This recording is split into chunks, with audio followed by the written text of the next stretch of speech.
Guys, welcome back to my channel. If you're new here, welcome. Go ahead and subscribe so that you don't ever miss an upload. And if you're an oldie but a goodie, then thank you, sis, for coming back to another video. Okay guys, so today I'm finally back with a girl talk. I don't even remember when my last girl talk was, so I'm just here, the bed, pillow talk, PJs, wine, the whole thing. I have so many questions, so many topics and questions, and just different things and topics to go into with you girls. So yes, go ahead and grab your little drink, your snack, your lunch, your dinner, your water, your tea, whatever it is that you want, and just get cozy and let's just have good old pillow talk, good old girl talk. I love doing these kind of videos because I feel like girl talk is so important. Like, I'm so grateful for having girlfriends in my life that we can literally do this kind of thing with. Like, we can hop on Zoom, have our wine, and just chat about regular girl things. And I'm grateful for that. But having some sweet red wine. Cheers, cheers. Let's cheers together. And I put some fruit in there, just some mango. That's usually how I like to have my wine, with a little bit of fruit. Frozen fruit, this is a tip, some frozen fruit to actually keep the wine cold. I like it both, like room temperature and cold. I'll kind of just let the fruit roll around and keep my wine nice and chilly. Okay, first little sip, and let's hop into the questions. I'm just gonna start all the way from the bottom and go from there.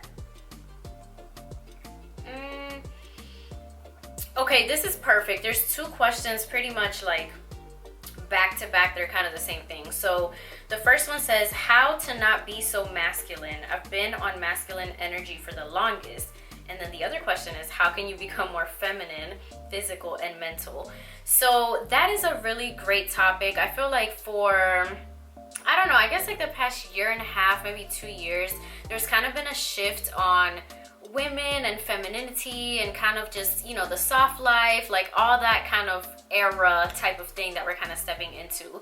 And so I can definitely relate to where she said been on the masculine energy for the longest, because I want to say like between last year and this year has actually been my years that I've been able to step into my femininity when it comes to more of the mental, and that can go into like so many different categories. But I think for me, and the way that I was raised to be like very independent, like do my own thing, go getter, like have my own everything, which is great. I think it's great roots to, you know, I believe it's great roots and things to kind of, you know, grow up that way, because at the end of the day, you still want to be like independent and have your own thing going on. But I want to say, like, I guess for a tip on how to become more that, number one, it starts with your mind. A lot of times it's almost like a defense mechanism from just constantly being like let down, I guess. And if you really think about it, it's mainly like being let down by men, especially like speaking for myself. I think I had to be in that masculine role because the men that I was in situationships with, or I guess the men in my life that I was kind of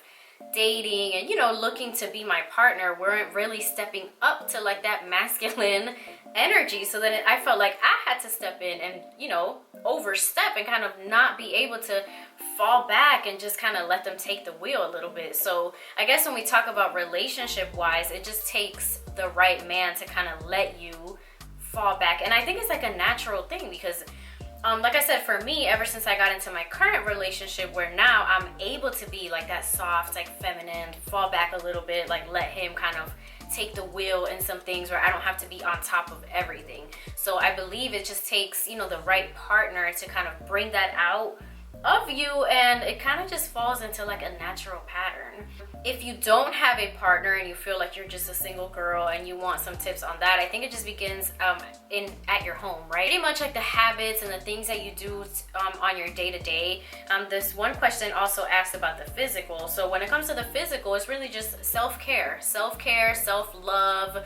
You know, every girl has a different thing that makes them feel feminine. For some people, it may be their hair, their lashes, having their nails done, makeup. For some girls, it could be completely different. So find what makes you feel like girly and beautiful. It could be like a fragrance. It could be like, you know, you go to bed with like a cute PJ set or shower routine. I mean, whatever it is that you come out and you just feel like just soft, girly, and feminine. So you want to start to find like those habits and just start, you know, new routines and new things to kind of bring that part out of you. But like I said, when it comes to like the mental part, I think you have to kind of sit down and figure out where that defense mechanism is coming from, because I believe a lot of times when we're overly independent. Basically like protecting ourselves from being let down. Like if I don't step up and take the wheel, this other person that I'm letting, you know, be the strong one, or, you know, take the control, like they may lead you and steer you into the wrong direction. So it's definitely a defense mechanism. So we have to kind of, you know, sit down with our mind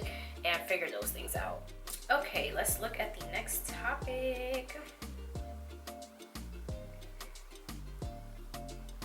So this is kind of a topic that I feel like always kind of comes up in girl talk in your circle of friends, and it's pretty much getting over a heartbreak and betrayal, leveling up, self-love, healing, and finding new friends.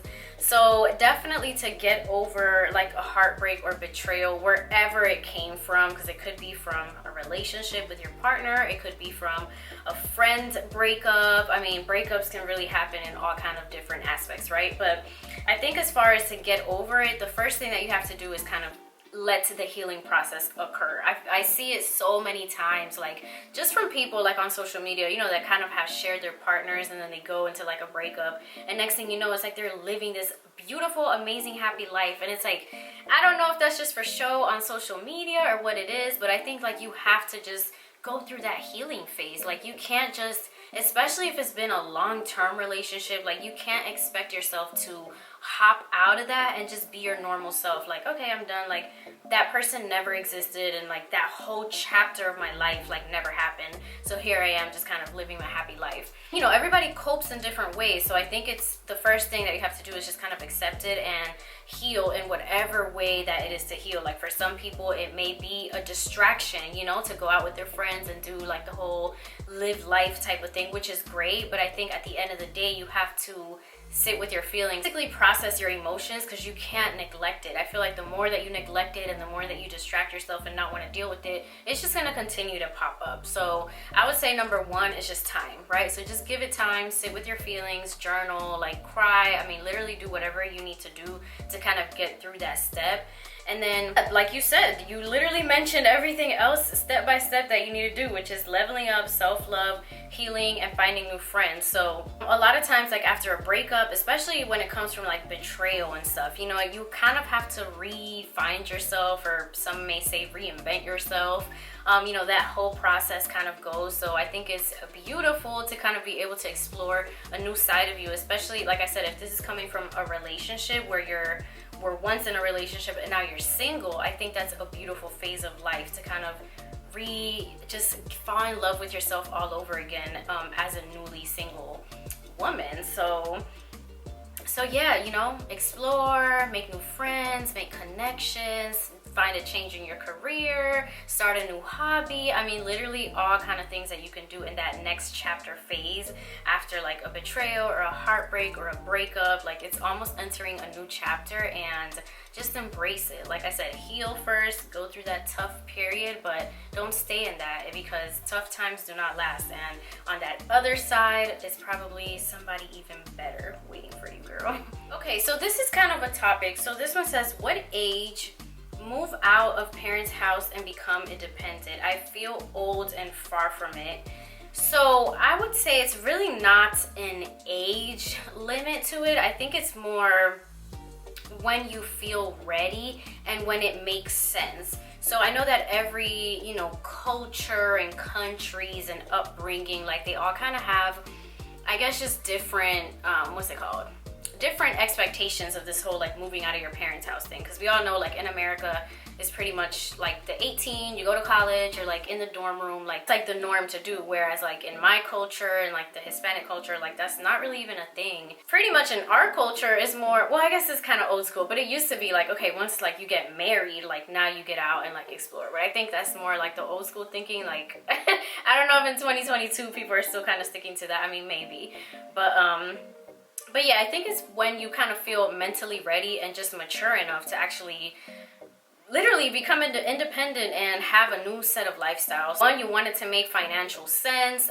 Number two, you just want to be prepared. Like, you don't want to step out of your parents' house and then be struggling, right? So I know everybody's situation is different. I think if you're coming from what they call like a toxic household and you feel like you can't grow and you feel stagnant and your parents don't let you do all this stuff and you just feel like you're just stuck, and it's just best for you to get out. And even if it's, you know, you're downgrading and you're kind of struggling for a little bit, the mental peace comes first, right? So that could be a move where you feel like that may be good, or, you know, they're good. I don't want to call it age, like milestone. Maybe we'll just call it like a milestone, or like a phase in, or maybe even like a phase in life. So maybe after like you finish college or finish your career, and now it's like, okay, you're done with your student days, you want to step out and kind of become independent. So I don't think that there's an age. I mean, she didn't really say like how old she was. She just said, I feel old and far from it. So if you feel like that's something that you want to accomplish, start to make a plan. Like, start saving money, work X amount of jobs. If you're at your parents' house, I'm sure you're saving money, right, from bills and things. So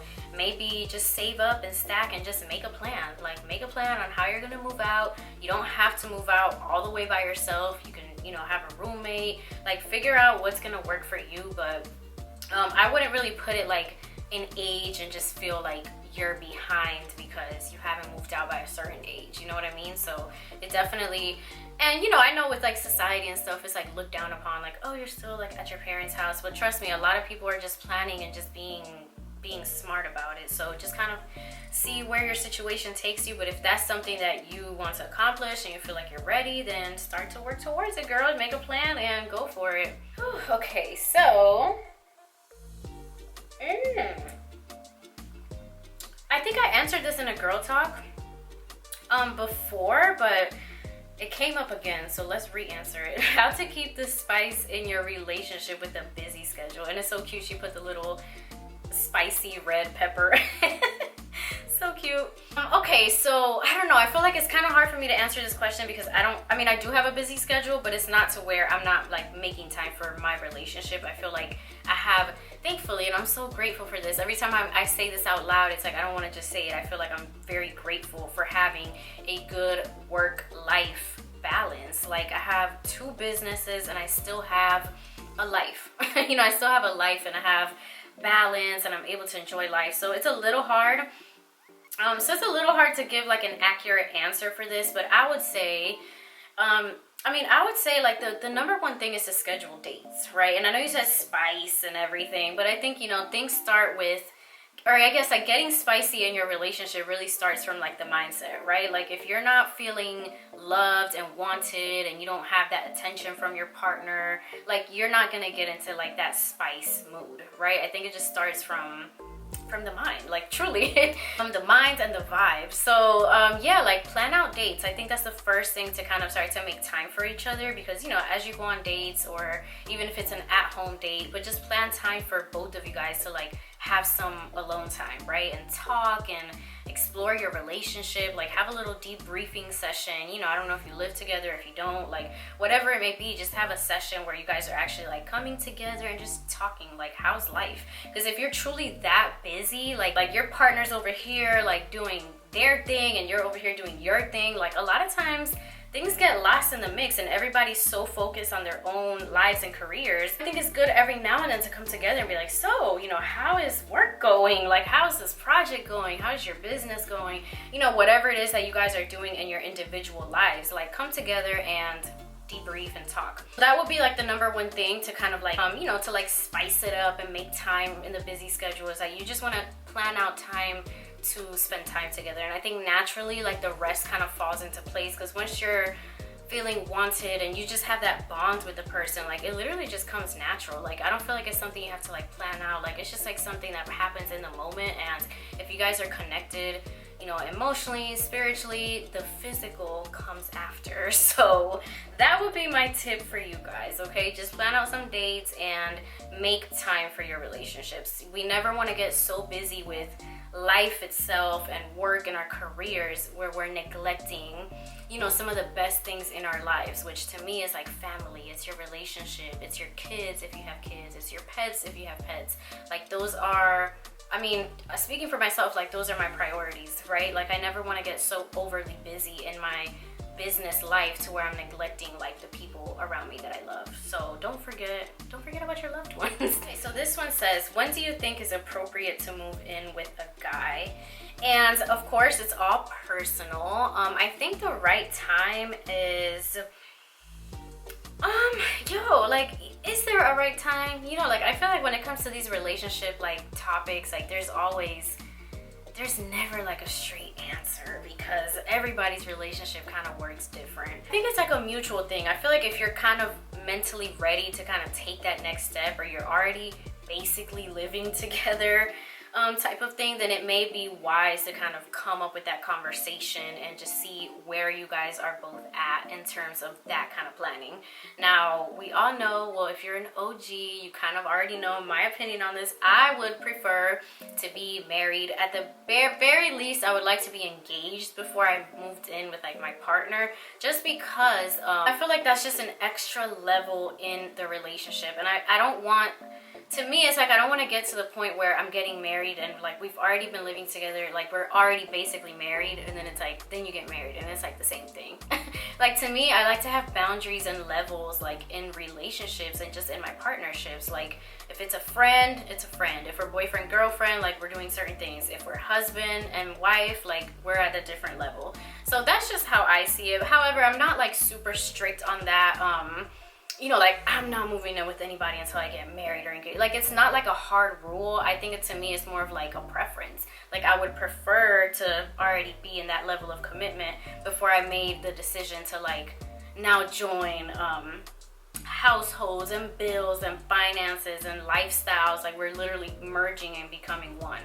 So I don't think that there's a right time. I think, you know, if you feel like you because even in the boyfriend girlfriend stage, like if you just want that extra layer of like security of like having your partner at home with you, or you know, you guys have certain jobs and careers that make it possible. I mean, all kind of different situations. So I don't think that there's an appropriate time. I think it's just whenever you're ready. Like I've seen people move in very early in their relationship and it's always like looked down upon, but honestly, just some people that like I know in my actual life, like they've moved in very early on and they are having a wonderful relationship, and they're some of the happiest couples. And you know, you have these people that are super strict on their rules and then things kind of fall apart. So there's really no right answer. I think if you feel ready, you want it, like y'all both want it, you're not doing it out of like necessity, because I feel like that's kind of a red flag, and that's something like you don't want to be stepping into those like big decisions just out of like a necessity. Like you need that second income, or you need that extra whatever. Like you don't want to do it out of a need, you want to do it out of a want. Okay, so this is also a topic. So how to not compare yourself to other girls. And she put a little sad face, and I'm like, girl, why you, like, I don't know, I feel like it just kind of makes me sad to see that, because I think it's just social media. I feel like that's the toxic negative side to social media, because I feel like in our regular day-to-day lives, like for the most part, we're not comparing ourselves to like other people. We may, like for example, our friends and family, like if you see somebody else kind of, you know, a little more successful than you, and you're starting to feel like, okay, like I need to step it up, or you have a sibling that's like doing better in life than you, like those maybe like the little instances. But I feel like with social media, it's so magnified, like it's always in your face. Like you could be scrolling and boom, somebody got a new car, and now you're scrolling and boom, here's the keys to a new house, and you're scrolling and somebody got engaged. Like it's literally in your face like every day as we scroll through these apps. So I definitely think that's the negative and toxic side. I would say if you find yourself doing that a lot, number one, see where that feeling is coming from. Is it like a physical thing? Is it like, are you comparing body types? Are you comparing success levels? And I put it on quotation because social media is literally an illusion. Like it's such an illusion. Like you can't just be scrolling, and because everybody's life is perfect on social media. So if you find yourself comparing like your situation to somebody else's situation, like just off of Instagram and like these apps, like, no, I would say it's not even valid, because you don't really even know if, number one, these lives are true, and you don't know also number two, like what the person is struggling with behind the scenes. Like not all those things get posted. So I would definitely kind of explore where those feelings are coming from and journal. Journaling is going to be your next thing when it comes to like self-love, because I feel like if you're comparing yourself to other girls and you're feeling bad about yourself, that means that your self-love is not where it needs to be. And that's okay, because it takes time, right? Self-love is not like an overnight process where we wake up and we love ourselves and like, oh my gosh, you see these girls that are super confident, and it's just not an overnight process. Like I'm telling you, they probably had to kind of work through some things to get to a level where now it's like, nobody can touch me. Like I love me, I love everything about me, every single imperfection, and I feel like I'm it.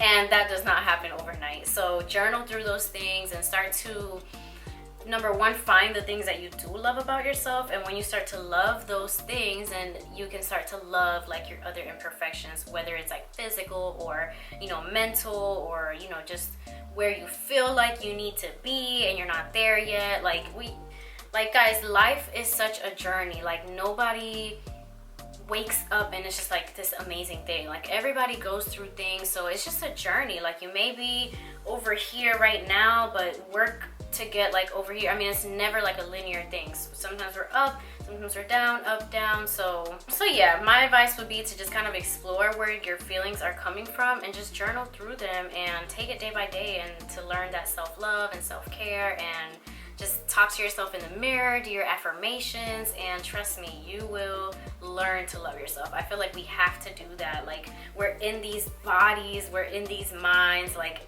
24/7. Like why not love yourself? Like you absolutely have to. Okay, so this one says, okay, how to know, or how do you know the difference between having sex and making love?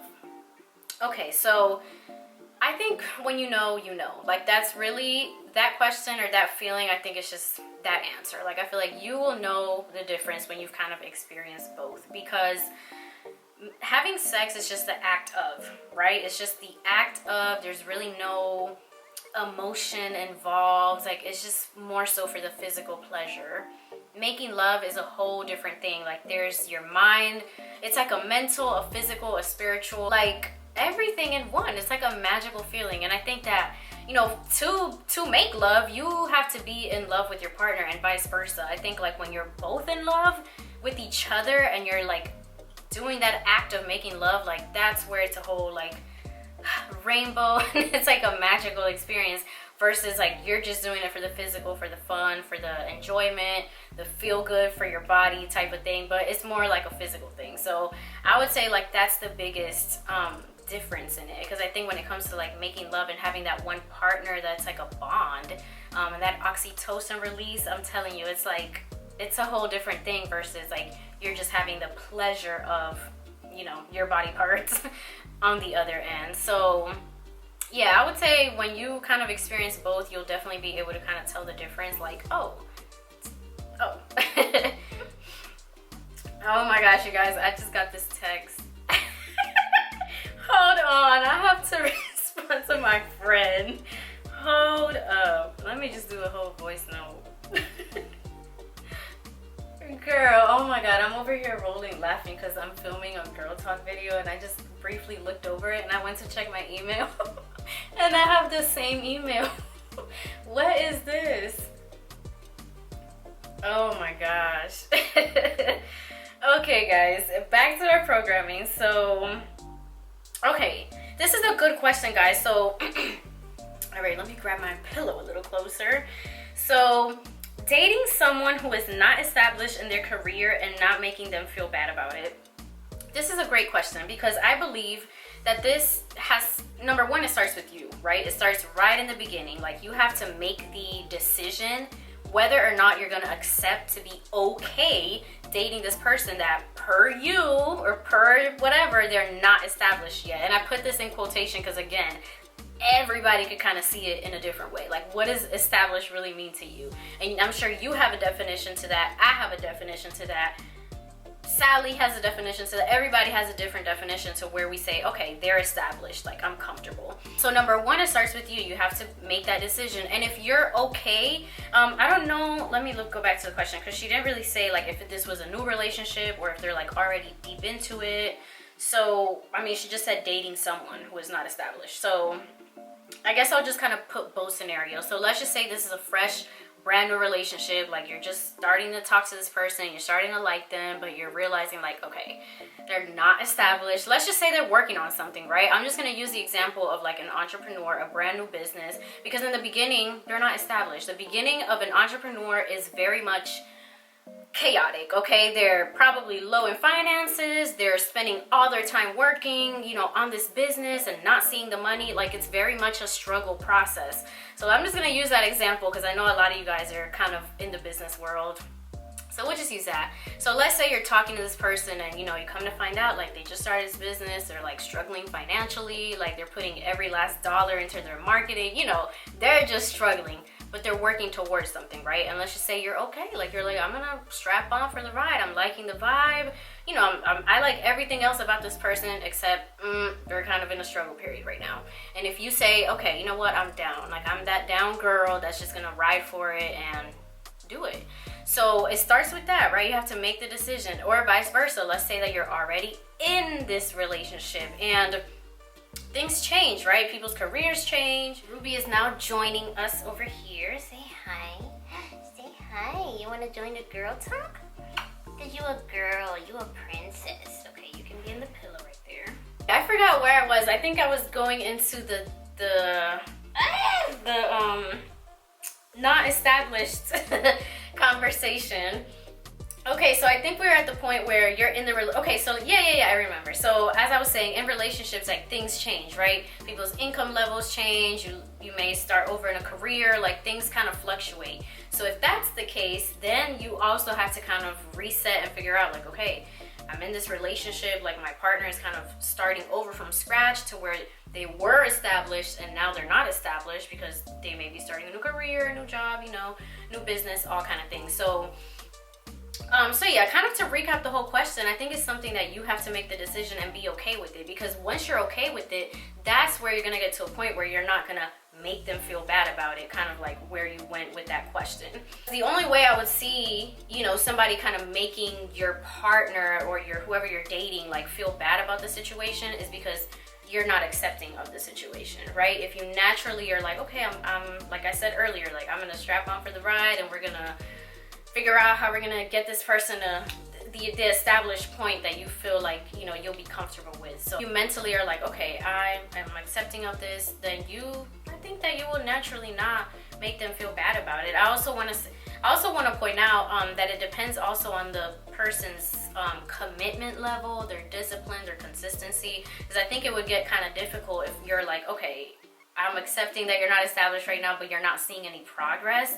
Like, that's where I can see where things can get a little frustrating, and, you know, you may act out of frustration and then turn making them feel a little bad about it. So it's just a communication thing, you know, between you and that person, and just seeing like how dedicated they are and if they're actually making progress, right? Because things take time. Nothing happens overnight. Nobody, like I said, going back to whatever else before I was talking about, like nobody wakes up established. Like everything, you know, takes time.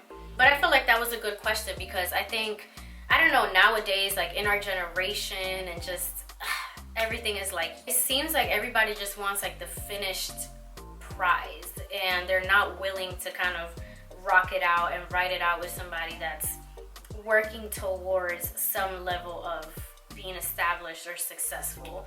So, and I feel like, I don't know, my opinion on that, I feel like it's kind of like, yeah, I don't know. I mean, I think I definitely understand if you're already an established person, like that's definitely okay for you to want somebody to kind of be at your level, but I don't know, I feel like we almost need to be a little patient with people and like a little humble too, you know, like, because it's almost like, let's give people a little bit of a grace period, right? Okay, so I'm just gonna answer a few more. I think I've been on here for a while, so let's see. So this one kind of goes back to that first question, and it just says, how do you get over an ex who cheated but you're still in love with them? Definitely working on accepting that and kind of going through the healing process. And I think it's a lot of like a mental thing when it comes to like cheating. Like cheating, it's almost like you have to really condition your mind to like understand, like, okay, it's, you know, because I think once you get cheated on, like a lot of girls kind of naturally go into that you know, their mind naturally takes them to that place, like, is it me? Did I do something wrong? Is somebody else better? Like, do they have a better body, a better everything? Like, what's missing in me? And a lot of times when it comes to cheating, it's like the person that's gonna cheat, they're gonna do it regardless. Like, that's just kind of like, I don't know, they're wired to do that. Most times it has nothing to do with like the partner. So I would say, like I said most times. I know every situation is different, but okay, so this is gonna be my last one because this one might be a little long. So it just kind of says like being single versus being in a relationship, like kind of just my experience with both and which one I like better. That ending was funny. Like, which one do I like better? I don't know. I can't say which one I like better because I feel like they both have their own pros and cons type of thing. Like, they're both chapters, you know, they're both different eras of your life. So I guess just to kind of break down both, in my single days, I absolutely loved it. Like, I loved being single, okay? I loved living alone and just, it was all about me. Like, I spent a lot of years single, you guys, before I moved into like my current relationship, like years and years, okay? I focused solely on school, my career, being sure I could get my master's degree, and I was starting businesses and publishing books. Well, a book. A book. I was just out here doing things, okay? And I absolutely loved being single. It was definitely like my chapter. It was my single girl era. Like, I wouldn't trade it for anything. I feel like I learned so much about myself. I was able to like learn how to be okay with being single and be okay with being independent, and just and never felt like I needed that missing, like I had a missing piece. Because sometimes when we are single, and if you haven't explored like, you know, your solitude and your self-love, it can definitely feel like, okay, everything's going great in life, but I'm just missing that one person. And, you know, at some point you kind of have to be okay with being alone. Like, there's gonna be phases of solitude, and there's gonna be phases of groups of friends and relationships and people all over you, and there's gonna be quiet periods where it's really all you. So I loved it. I mean, I absolutely loved it. Like, I would say my advice for my single girls, if you're in that era right now, is just to, and I know it sounds so basic, but it's like literally focus on you. Like, everything that you want to do in a relationship, start to do it for yourself. The solo dates, the all this stuff, and it doesn't always have to be solo, you know, it could be friends, family. Like, we have other people in relationships with, right? Our siblings, our family, our close friends, our girlfriends, our everything. So so just explore that side of you. Learn to really know yourself, get to know yourself. And I know we say and hear this all the time, and it's like, what does that even mean? Like, how do I not know who I am? But a lot, you will be surprised how many people are out here walking around and don't really know, you know, they don't really know truly like who they are. So take that time to kind of just really explore yourself and find the things that you love and everything. So yeah, single girl era was definitely amazing. And now in my taken girl era or relationship era, I mean, I love this chapter as well. Like, this chapter is all about, you know, guys, my camera reheated again. It's already telling me to be quiet and stop. But yeah, so like this era is more about like falling back a little bit. You know, when we talk about this whole soft life thing, I feel like that's kind of where I'm getting to experience that. And I mean, I love the era of kind of having a partner and having that support like with you all the time, where it was like, you know, before when I was single, like if I was going through stuff, like, you know, I'm going through things on my own. Like, I had to learn how to like support myself, and you know, it's nice to now have like a shoulder to cry on certain things. And you know, always the biggest thing for me is like feeling safe and secure. Like, I think that's so big in a relationship, to like feel safe with your person. And the word safe can be kind of translated to like a lot of different things. Number one, just feeling safe overall, because this is a scary world that we live in. And you know, it's nice to have like a man in your life that you just feel safe with, right? Like, you're out like grocery shopping and doing things that you don't have to, I don't know. You know, you just have that added level of like security when you're with your person. And the other thing is just feeling safe as a woman, like, you know, and that just comes from having the right partner. Because like I said earlier, not every relationship makes you feel safe. If you feel like you're tiptoeing around in your relationship, then that's not a healthy relationship. So to me, kind of being in that and feeling just safe, like as a woman, that like I'm the only one, and loved and the attention, like everything like that. I mean, to me, it's like a beautiful thing. It's something, it's like a different feeling, you know? And I feel like as girls and as women, like we definitely deserve to, you know, to feel like that, and feel loved and catered to and all this stuff. So I think they both have their things, you know, the single girl era and the relationship era. They both have like their things. So, but that's kind of like my little breakdown on both. I love both of them. So if you're kind of in one or the other, just kind of enjoy the chapter. Because like I said earlier, life is, there's all kind of different chapters. Like life is a book, okay? We're always flipping chapters, and in this chapter you're single, in this chapter you're taken, in this chapter you're a mother, in this chapter you're a college student, you know? So just enjoy the chapter that you're in. Okay, you guys, so that's gonna be it for this video. She was literally over here sleeping. How are you sleeping? Mommy talking so loud. That's gonna be it for this girl talk video. I hope you guys enjoyed it. I will definitely be doing another one. Yeah, I'll definitely do more of these, and we can just chat and just talk about different things. It doesn't always have to be girl talk, but I want to kind of get back to doing like topics, like sit down videos and things. So let me know what y'all want me to talk about and chat about. I do have a video coming up on my 2-year business anniversary, because that was actually yesterday. Revitalux Med Spa turned 2 years old, and I want to sit down and do a video on my last 2 years in business, kind of just everything that I've learned from being a baby, newborn business, to being a 2-year-old, because I'm now a toddler. My business is now a toddler. So I want to sit down and just take you guys through the whole 2-year journey and reveal some exciting news that's coming up for Revitalux. So stay tuned for that.